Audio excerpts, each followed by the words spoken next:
My name is John Fitzgerald Kennedy, but everyone calls me Jack, and I'm sharing my story with you here, in the Doc's Stories.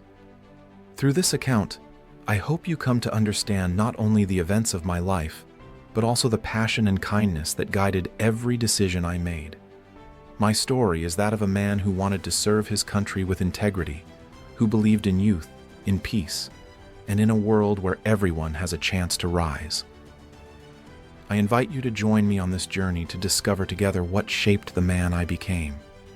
Now, I want to tell you about my childhood and education, the years that laid the foundation of who I was meant to be.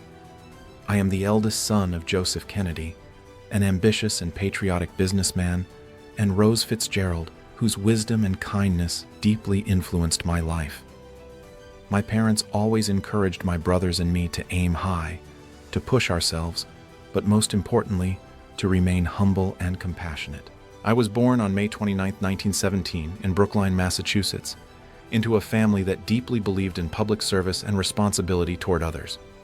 I was fortunate to receive an excellent education. My parents wanted me to be prepared to serve the nation, so they enrolled me in prestigious schools. I first studied at Dexter School in Boston, then at Riverdale Country School in New York. Later, I attended the renowned Phillips Academy in Andover, where I learned not only science and literature, but also the importance of teamwork and leadership. My youth was also shaped by travel, which broadened my view of the world. With my family, we often traveled to Europe, where I discovered different cultures and ways of life. These experiences awakened in me a deep curiosity and a keen sense of diplomacy, qualities I have always considered essential for a future politician. Of course, those years were not without challenges. I suffered from health issues throughout my life, notably a spinal condition that caused me much pain and hospital stays. But I always refused to let that define or hold me back. My parents taught me never to give up, to always move forward with courage and dignity. Those early years prepared me to face the world with concern for others, the will to understand, and the drive to act for the common good. They forged in me a deep desire to serve, one I carried with me throughout my life. When the war broke out, I was young, full of energy, and driven by a profound desire to serve my country. In 1941, I joined the U.S. Navy. It was a natural commitment for me, a way to actively defend freedom and democracy against the growing threat. My role took me to the Pacific waters, where I commanded a small patrol boat, the PT-109. That boat wasn't big, but it was our home and our weapon, and I was proud of it. In August 1943, our boat was struck by a Japanese destroyer. What could have been a tragedy revealed in me a strength and courage I never suspected. I gathered my men, and we swam to a nearby island. Thanks to that shared determination, most of us survived. This war experience taught me far more than strategy or tactics.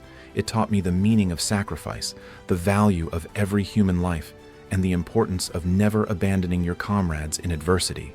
These lessons shaped my entire journey. Beyond the war, it was this outlook, always looking forward, believing in humanity's capacity to overcome hardship, that guided me in the years that followed.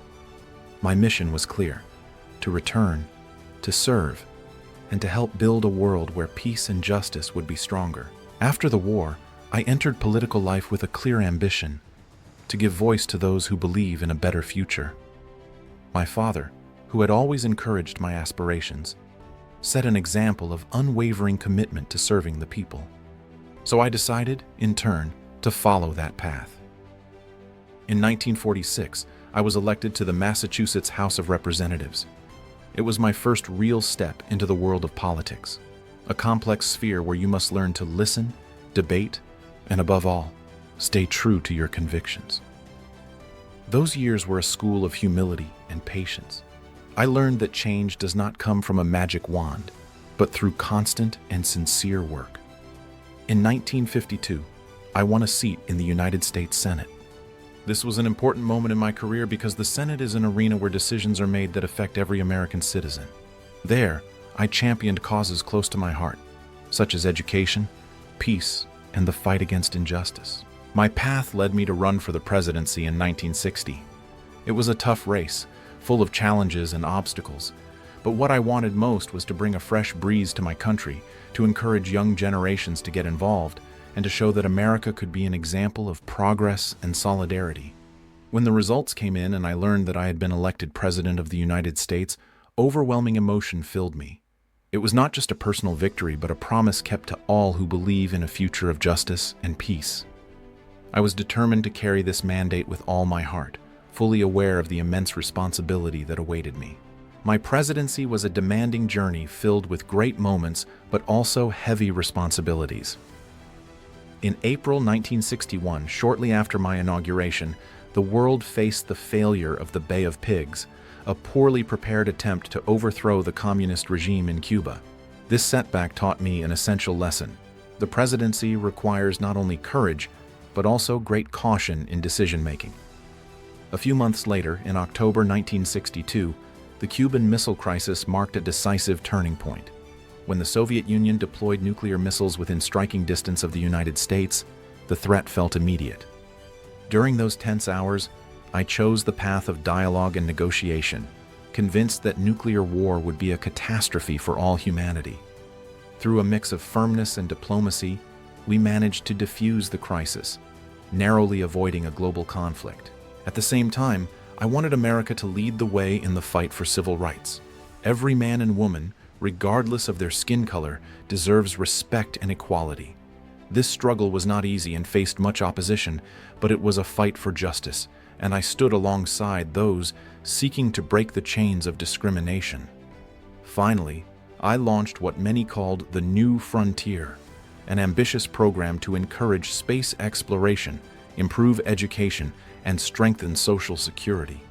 I dreamed of a country looking to the future, where science and solidarity would open new paths. These years were more than a mandate.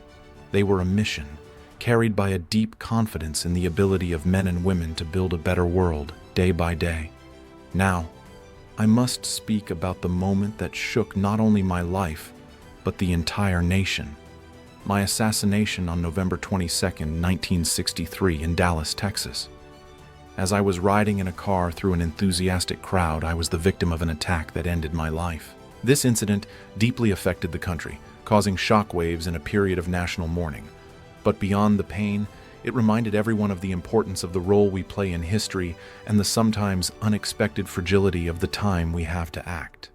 My hope was that despite this sudden end, the ideas I always stood for, justice, peace, and public service, would continue to inspire those who come after me. Public life is a commitment, sometimes uncertain, but always meaningful. That moment, though difficult, did not diminish the country's determination to move forward and build upon the foundations laid. It is in this way that the aspirations for a better future that we shared can continue to guide the way. Today, when people speak of me, it is not only through the events of my life, but through the spirit I sought to convey. My legacy is not a mere memory frozen in the past, but an invitation to continue believing in commitment, youth, and the ability of each individual to change the course of things. After my death, Lyndon B. Johnson was sworn in as President of the United States on November 22, 1963, the very day of my passing.